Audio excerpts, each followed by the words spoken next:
Good afternoon. We're going to start now with our presentation today, Workforce Development Incentives and Programs. Our first guest speaker is from our very own Department of Procurement Services, and her name is Brittany Mason, and she's going to walk you through about the first 10 slides, and then we have Workforce Partnership that's going to walk through the remaining slides, and then we were to have Department of Family and Support Services here today, but unfortunately they had to cancel last night, so they will not be here today, but their slides have been included in what you're going to take away from here. And if you would like to see their part of the presentation, we do have it on YouTube in our archives of the of this same workshop from few past presentations that they have done. I apologize for that, and without further ado, I'll let Brittany take you through the first slides.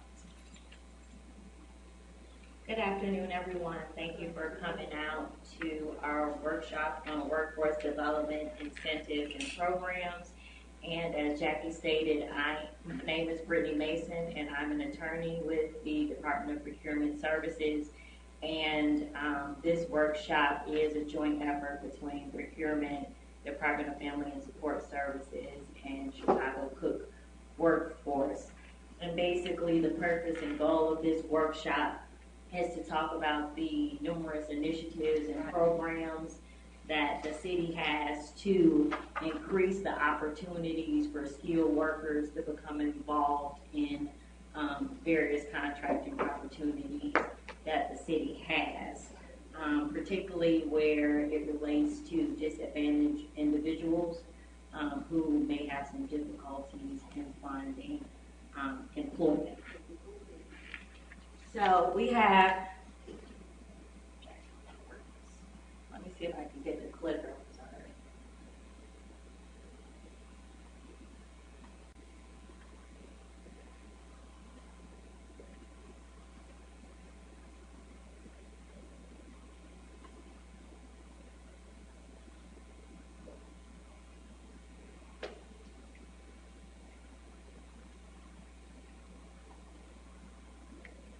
Okay, I don't know where Jackie went, but I will do it the old-fashioned way and work from the computer.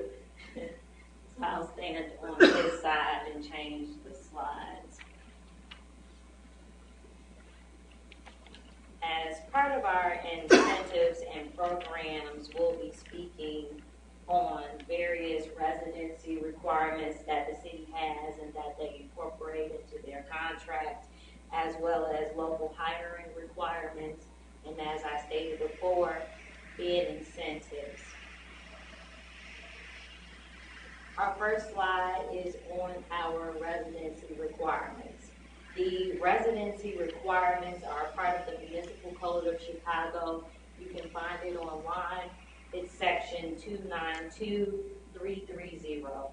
What the residency requirement is that when we have construction contracts valued at $100,000 or more, the ordinance requires that we utilize at least 50% of all the labor hours by Chicago residents.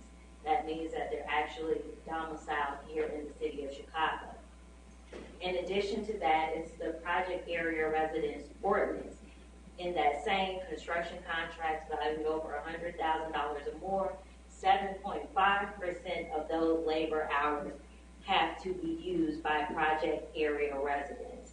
And you will know what the project area is in the contract itself. It usually includes a map saying this project encompasses these particular areas. And that's where they will pull those residents from. The percentages that we have here are not intended to limit or deter the prime contractor from using more. It's just what we created as a minimum requirement. You certainly can use more on the contract. In order to prove that these individuals that you employ are from the city of Chicago or in the project area, the prime contractor usually submits to us these residency records. They submit certified payrolls to procurement for us to determine compliance. Contractors have to make a good faith effort to utilize these requirements in both unskilled and labor positions. Failure to meet the requirements, both the Chicago Residency Ordinance and the Project Area Residency Ordinance, the prime contractor can be subject to liquidated damages, because it is the goal of the city to ensure that these individuals are being employed on various projects that we have. What that non-compliance looks like is 0.05% for every percentage shortfall that you have in the contract. Our next incentive, let me go back. What you have before are actually ordinance requirements. It's required by law. The next ones are incentives. What incentives are there amounts by which the actual bid that the prime contractor makes on the contract is reduced. However, the amount on the contract by the prime contractor will be the amount paid. The incentive is just used for evaluation purposes for determining who is the lowest bidder on the contract. So you get an advantage in this case. City-based business initiative. What this looks like is it focuses on businesses that are located in the city of Chicago. Not only is it located in the city of Chicago, but most of its full-time employees are residents of the city of Chicago. And another component of this incentive is that the employees are in socioeconomically disadvantaged areas of the city. This incentive also applies to contracts that's valued at $100,000 or more. There's a 4%, there's a 6%, and there's an 8%. The 4% focuses on being a city-based business itself. And as I said before, the city-based business is when you conduct your day-to-day operations at the facility located in the city, in the place of employment for the majority of your full-time staff, your regular employees. We're not talking about the labor hour employees, we're talking about regular employees.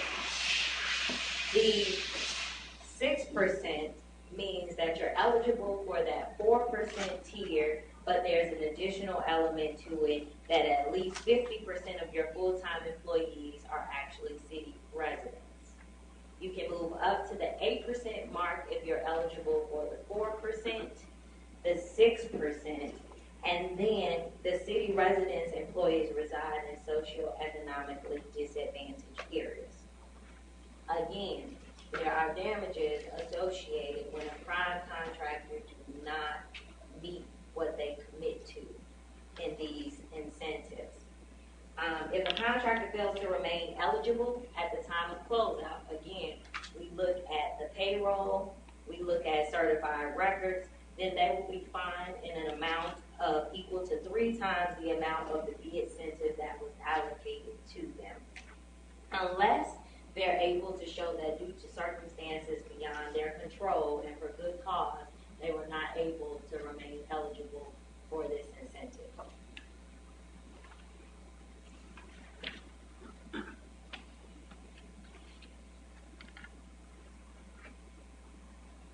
The next incentive that we have is the diverse workforce and management incentive. And what this incentive focuses on is the company's workforce and management. And what we mean by workforce is that those are all who are employed by the prime contractor in permanent full-time positions, not part-time positions. Management, we focus on the owners, the partners, and anyone else who has a fiduciary duty in the business. This applies to all city-funded contracts valued at $100,000 or more as well. And when we talk about diverse, the ordinance 292407 breaks down the various racial or ethnic groups that are included as diverse. The incentives related to this program is broken down into 10 to 20%. In the contractor's management, you get a 0.5% contract incentive. If it's greater than 20% up until 40%, you get 2%. If it's greater than 40%, you get a 4%. In terms of the workforce, again, if it's between 10% and 20%, you get a 2% incentive. If it's greater than 20%, it's up to 40%, you get a 4% incentive. If it's greater than 40%, you get a 6% incentive. Now you might ask, what if I have both a diverse workforce and then a diverse management component? You can apply both. So if you have greater than 40% in your management and greater than 40% in your workforce, then you can qualify up to 10% and be an incentive. So they can be combined. Our next slide refers to our Equal Employment Opportunity Incentive. What this program does, there has been studies from the U.S. Department of Labor, there's statistics, there's federal census reports that show that certain minorities and females do not receive equal opportunity in employment. And that's what this focuses on. So it encourages the bidders and the contractors to commit to utilizing minority, female journey workers, apprentices, and laborers. This is a construction incentive as well for contracts valued at $100,000 or more. Bidders can propose what they choose to commit. There's a cap for canvassing purposes. The cap is at 15% for female workers, 70% for minority workers. Again, you can utilize more, but the cap is just for purposes of evaluating to determine who the lowest bidder is. Contractors can receive 150% credit toward their commitment for each labor hour worked by employees from socioeconomically disadvantaged areas. The city's goal currently is to have at least 25% of the work hours performed by minority journey workers and apprentices, and at least 7% by women journey workers and apprentices. The goal is to have at least 40 hours worked by minority construction laborers and at least 7% by women laborers. There is also liquidated damages associated with this if the goals are not met, and those damages cannot be lowered. How this works is within the contract, you will see an equal employment opportunity formula worksheet. You bid the percentages of hours used in the formula, and it calculates an award criteria. The contract will be awarded to that contractor who has the lowest award criteria figure.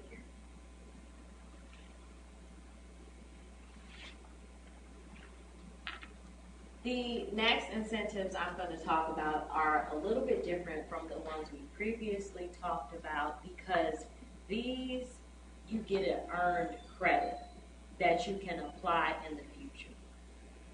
The ones that we talked about previous, that's an upfront incentive for evaluating your bid. So the first thing we have is what we call our Apprentice Utilization Bid Incentive. And it also applies to city-funded construction contracts with estimated values of $100,000 or more. Contractors can earn an incentive up to 1% to be used not on the contract that they're bidding on, like the rest of the incentives, but on a contract that they bid on in the future. An apprentice, as defined by this ordinance, has to be sponsored into an apprenticeship program that is authorized by a union to sponsor apprentices. And they also have to be either enrolled in or graduated from a construction technology training program administered by the city colleges, or graduated from a high school operated by the Chicago public school system. The total labor hours performed by apprentices, when it's between 5 and 10%, you can get a 0.5% incentive on a future contract. When it's 11 to 15%, you can get a 1.1% incentive on a future contract. It's earned through your performance, so it's monitored as you go along. The credit will be good for 3 years. That's how long that credit is valid. After that 3-year period of time, it will have expired. Within that 3-year period of time, you can only use the credit once. You can use it to bid on multiple contracts, but it can only be used on one contract. What happens if you win multiple contracts? If you win multiple contracts, that credit will be used on either the contract that was advertised first. If there were contracts that were advertised at the same time, it will be used on the contract with the greatest dollar value. The next slide is on our ex-offender apprentice utilization incentive. It works the same way, except for this program, this incentive program focuses on ex-offenders. As you all may know, once you've been incarcerated, it becomes increasingly harder to find employment. So for construction contracts that's valued over $100,000 or more, we can have ex-offender apprentices used. They have to, again, be sponsored into an apprenticeship training program that is authorized by a union to sponsor apprentice. And they have to participate in a workforce development program of a delegate agency that receives funding from the Department of Family and Support Services. And the Department of Family and Support Services, they work with various delegate agencies. They recruit, they screen, they refer potential qualified candidates for this program. All candidates have to go through an initial intake process where eligibility for the program will be determined. The Union Apprentices Training Program has to be registered with the U.S. Department of Labor or approved or recognized by the state of Illinois. It works the same way in terms of a future bid incentive. If you use 5 to 10% of your total labor hours with an ex-offender, or 11 to 15%, you get a 1% future credit. 5 to 10%, you get a 0.5% credit. It's valid again for 3 years. Within that 3-year period, it can be applied to multiple bids, but only used on one. All of our resources, our incentives, the city has many incentive programs, but today this workshop only focused on those incentives that deals with workshop development. But all of our information can be found on the city's website. Our rules, our regulations for the various programs that we have are all on our website. We're going to save all questions for the end of the presentation. If you have any questions for me or anyone else that may be presenting, you can ask them at that time. I have my business cards as well if you have any questions that may exceed the period of time that we have here. And with that, I believe Chicago Cook Workforce will be presenting.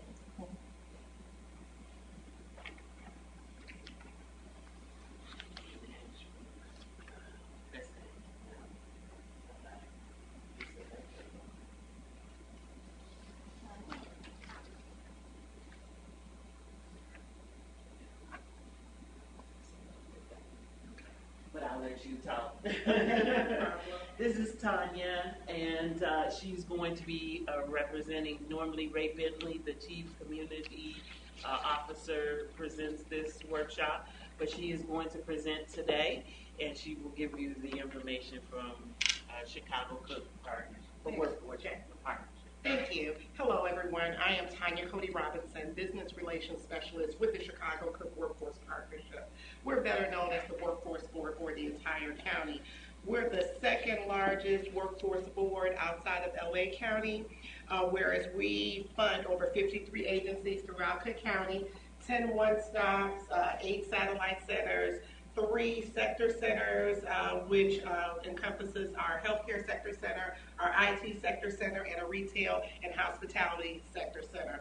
There's a huge event that's going on that we're recruiting for now that's called Hospitality Hire Chicago, or the 100,000 Jobs Opportunities. Those are some of the programs that we administer and program manage throughout the partnership. As of 2012, we serviced really over 40,000 placements in our 2012 reconfiguration. And what that configuration consisted of was merging all workforce boards from 3 entities into one as a 501c3 that's managed and funded by the City of Chicago and the Cook County Board. We are funded through the U.S. Department of Labor. The monies come through the state, and then we are the fiduciary agent that administers the money throughout the county.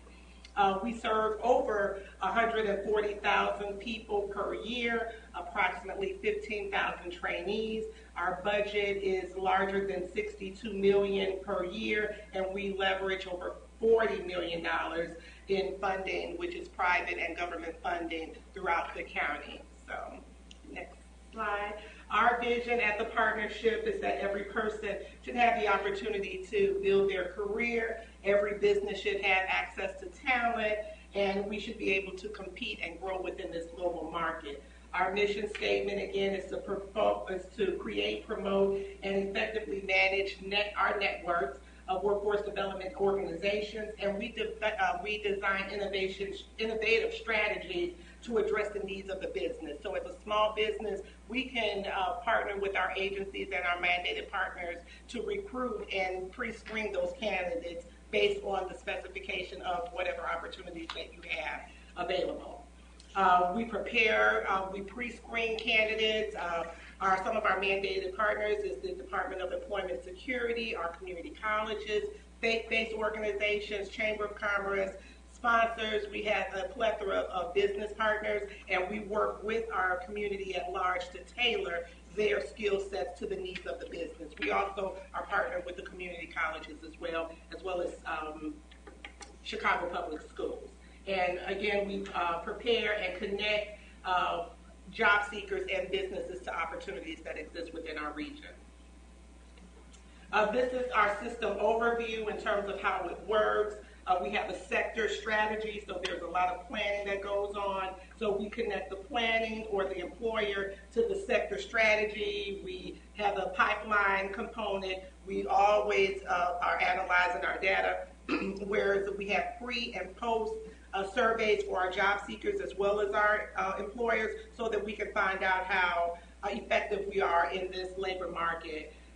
We also connect our training providers so that we're not training to positions that do not exist. We're making sure that we're keeping our pros on the employer so that we could properly have correct training components for positions that you all have available. So pretty much this is how our spectrum works. I'm part of the business team, which we work with the Business Relations and Economic Development team. So we work with the Bureau of Economic Development throughout the county. So if there's any TIP fundings that are available, they're mandated to work with us so that we could assist them in hiring for some of those positions that they have received tax increment funding for. And then we also have a career coach to help our job seekers get through the process. We also bundle that service with supportive services, so whether it is transportation assistance, paying for certifications, uniforms, etc., we provide wraparound services for our job seekers as well. To meet the needs of the employers, we provide technical assistance, employer development services, and talent acquisition. And we mentioned one of my larger projects, well, just to name a few, Mariano's is one of the projects that I work with throughout Cook County, not just Cook County, but within the state as well. I work with 49 delegate agencies, which they are strategically located within our communities throughout Cook County. We have 10 high-volume workforce centers that are co-located within our IDS office, the Illinois Department of Employment Security, or the unemployment office, where people refer to it as. Our community colleges, unemployment offices, etc. But they are strategically located throughout Cook County on the south, west side, northern Cook County, etc. And we all collectively work together. We have 9 satellite centers, and those are the specialty centers that I mentioned. Mine is the Retail and Hospitality Sector Center. We have a Healthcare Sector Center, a Manufacturing Sector Center, and we also work with the community colleges as it relates to transportation, distribution, and logistics, as well as IT. We have identified in the Mariano's component, in my project, there were over 3,500 candidates who were identified and pre-screened for on-site hiring. There were over 1,500 people that were hired and retained throughout Mariano's, which is Groundies, which is part of Food for Less as well. That's just one example. I've worked with FEMA, 100,000 jobs. We have more employment opportunities than we have qualified candidates. So that's something that we really, really hone in on. Within our regional labor market, we train for Chicago's most demanding opportunities, which is really broken down into 7 high-growth industries within our area, which is business and professional services, healthcare, hospitality and culinary, retail, information technology, manufacturing, transportation, distribution, and logistics. So in many cases, I find that many of our job seekers could fit into 1 or 2 or maybe 3 in some cases, many of the positions that are offering. So again, we have more employment opportunities than qualified candidates, and we're always hitting the ground rolling, working with our employers so that we can create more opportunity through business services that I'll be talking about. So, thank you. Our labor market information, and I have some handouts that I left, which is where the jobs are. We call it our TOPS report, and it breaks down where the jobs and the labor market information based on the sectors that I mentioned. So when you get a moment, you could take these with you, but it talks about where those jobs are, where the medium salary ranges are, and where we're placing within Cook County wide. I mentioned one of the projects that we're working on, which is Hospitality Hire Chicago. There's an event that we're hosting on the 2nd of July. It's really our 6th one for this year. We had one at the Central Business District that was in March of this year. And there'll be another one in retail base in the fall, which will be September or October. But we're going to the South Suburban area, which we're calling it the Chicago South Plan hiring event. And this event will take place on the 2nd. Our goal was 35 employers, which we're cutting off tomorrow. As of today, we already have 25 employers who have registered for this event. And we're also pre-screening candidates and matching them. It's not a hiring fair, it's not a job fair, it's an actual hiring event. So our job seekers will come into our agencies, they'll partner with our agencies, and they sit out with the career coach, and we pre-screen them to the specifications of all of those employers, and we're setting them up on-site interviews with those employers. This is July 2nd? I don't know. July 2nd, yes. Thank you. And then there's flyers that exist here as well. I have some on the table, but we have more employment opportunities, and our job seekers come ready to have offers made. And we're also tracking our job seekers from conditional offer or thank yous, however, as well as 30, 60, and 90 days. So it's not just about getting them employed. We want to follow them through a career path so that we're making sure that people are not just job hopping. They're going from placement, interview, placement to retention, and then career growth within any given field. So what was the first one? The first one that, we're having, the first. No, in March, what was that? Yes, that was at our Central Business District at Palmer House Hotel, and that was located downtown. But what was the theme of it? Oh, that was Hospitality Hire Chicago, and we focused on restaurants, tourism, transportation within the Central Business District. And we have 7 sponsors from the Central Business District, which is Choose Chicago, the Mag Mile Association, Near North Planning, etc. So depending on where we're recruiting, our sponsors will change. So we're working with our sponsors, which are the associations, and our associations work directly with their membership to recruit employers and businesses, and then we work with our community at large to match the job seekers with those opportunities. Answer your question? Yes, okay. you did. Okay. And here's the information in terms of where the positions are. Feel free to take some of the information with you because I don't want to take it back with me. But here's the information regarding career pathways, where the jobs are in Cook County, as well as our targeted occupations based on the job description. So we're dealing with a lot of labor market information to find out what is really needed, not to only get people hired, but so that they could become sustainable within those careers. And in terms of our target population, I wanted to mention that we service youth, adults, dislocated workers, and those are people who have been laid off due to no fault of their own, young people who are over 50, and special populations, which will include the disabled population, ex-offenders, etc. Okay. And we use a strategic use of training. Labor market information is what we look at in terms of occupations. We're looking at the growth of those positions. We're looking at the wages, and we have those heart-to-heart conversations with our employers if the wages are too low, if they're experiencing high turnover. So we're really taking deep dives into the wage information, also the education and training requirements. We also have a career pathways approach, which is based on industry, and we really hone in on those transferable skills, as I mentioned, where people will be, they can find employment in different fields based on what skills that they have that exist. We also have a job placement based on our ITAs. Our ITAs are individual training vouchers, and if job seekers are enrolled into our program, we provide supportive services and training dollars up to $8,000. So when they're completed with their training, we're looking at their ITAs and we're matching their training with an employer and a specific job title. We also have a wonderful system that's called Career Connect, where it bridges people together, as well as Illinois Job Links with the unemployment office. And we really focus on our local workforce needs, and we really work directly with our stakeholders as it relates to workforce development within our region. Again, we have 7 targeted occupations, which are the high growth areas, and 40 targeted occupations within the target industries. And we get our information from, which is our ONET codes, which is really the occupational dictionary for all job titles within the nation. So we're looking at information locally, nationally, and across the world as we're servicing our job seekers.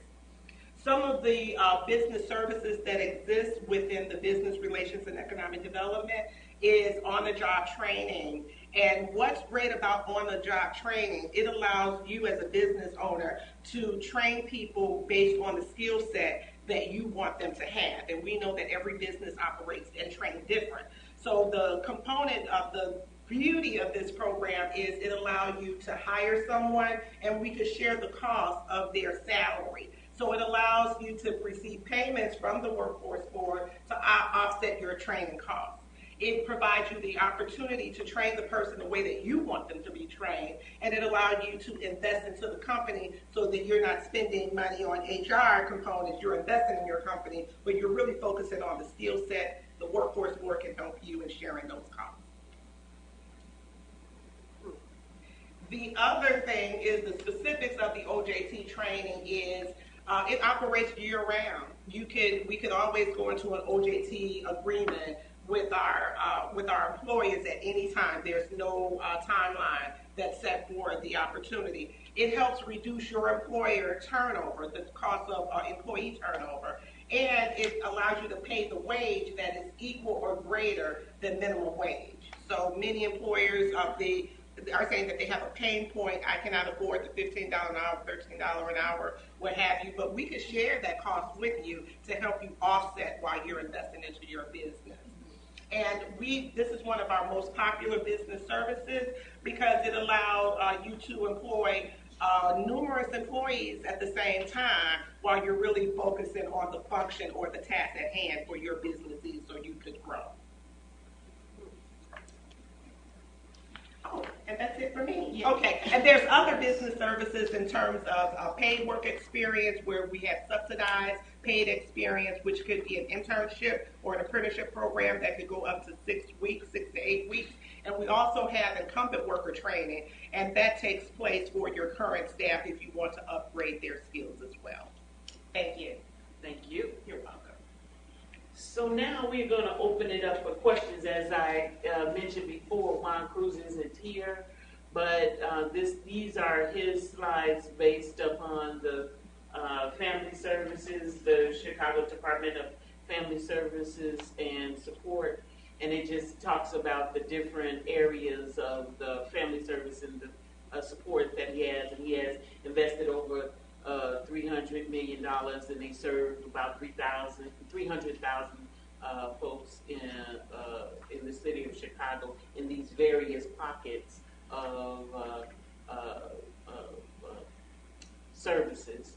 And so what I'm going to do now is kind of point you to this information, and then I'm going to let you ask whatever questions that you possibly might have, and then we'll let you go for today.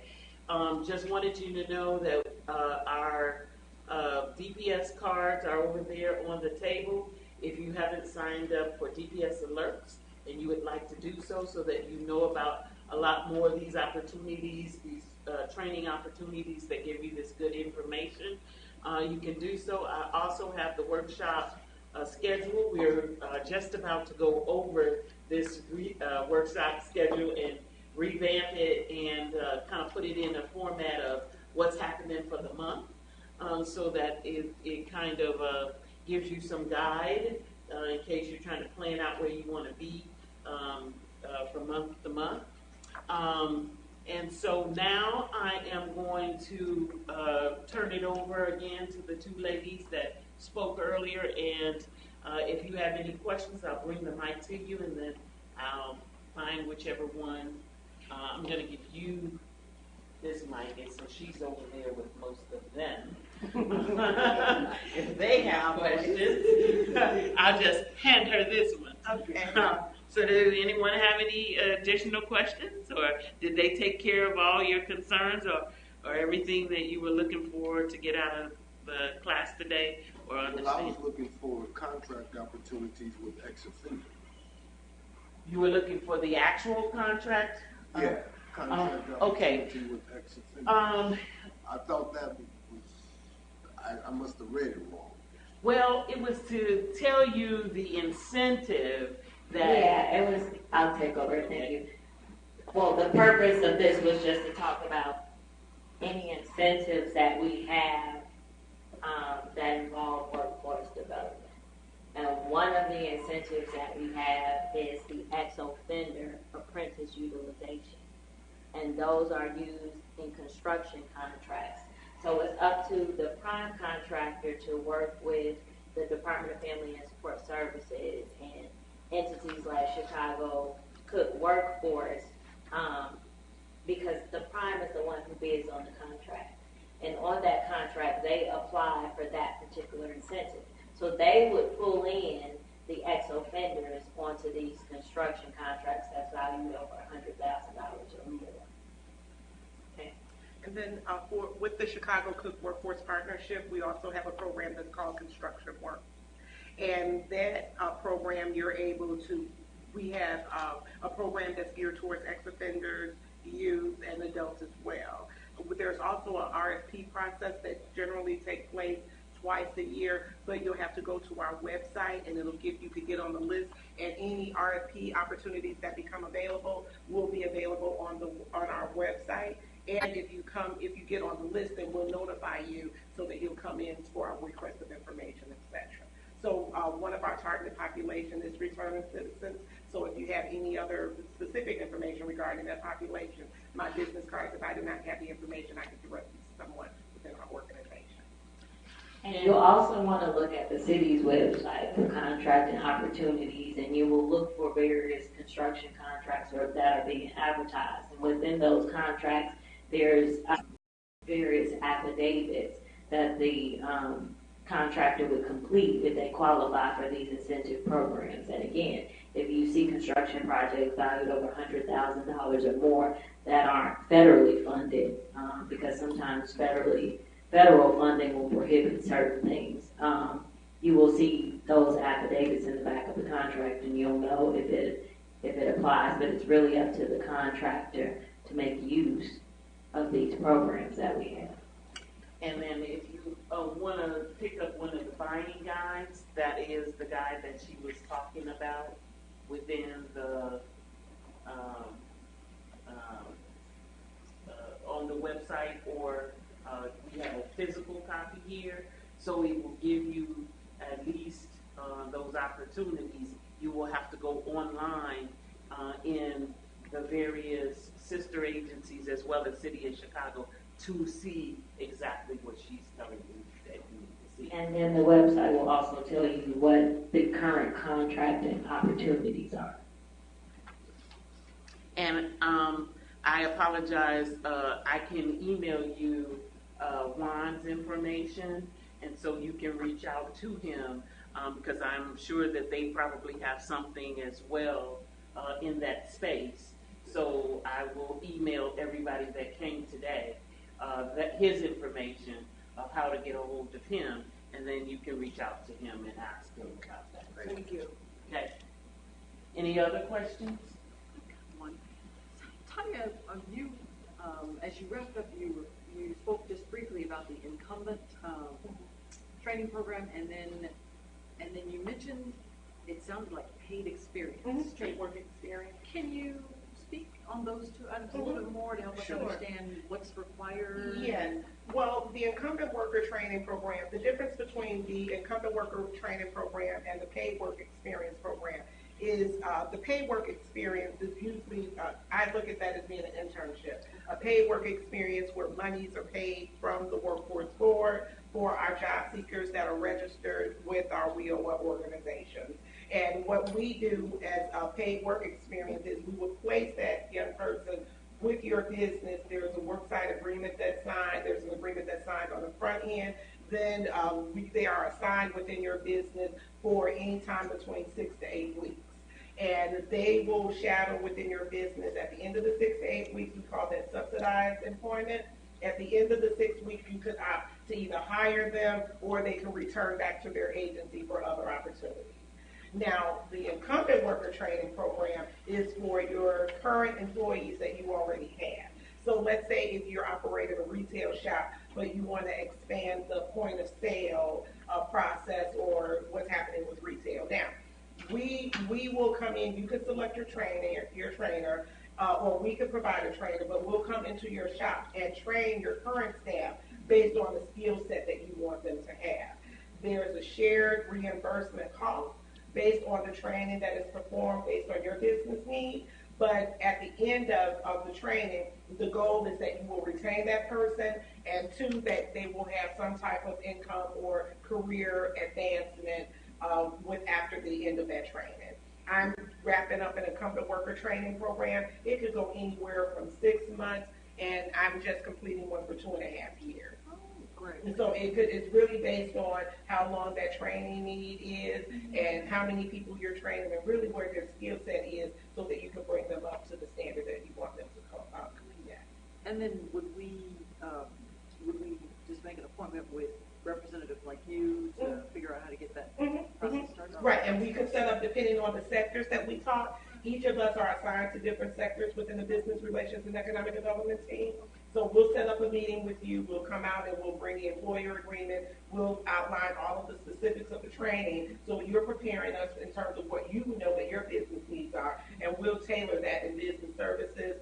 We'll get it approved through the state, and then we'll move on, and then there's quarterly reports that are submitted, so that there's always an ongoing dialogue with your business service person and your business so that we can find out how well or how not well that person is doing within the training. So it's like an assessment. Yes, it is. It's an ongoing assessment. Yes, it is. So we're collecting a lot of data on the front end. We're entering that information into our state system, and then we're tracking every month until the end of that training period. Okay. Any other questions? Okay. Well, thank you all for participating in today's Thank workshop. you for having us. And we will see you at the next one. Okay. We'll give this to you, right? You can put it on the table over there. Over here. Yeah, with the. The two that I probably just haven't heard a lot about. Yeah, one of that's kept secret. Yeah, we started doing our first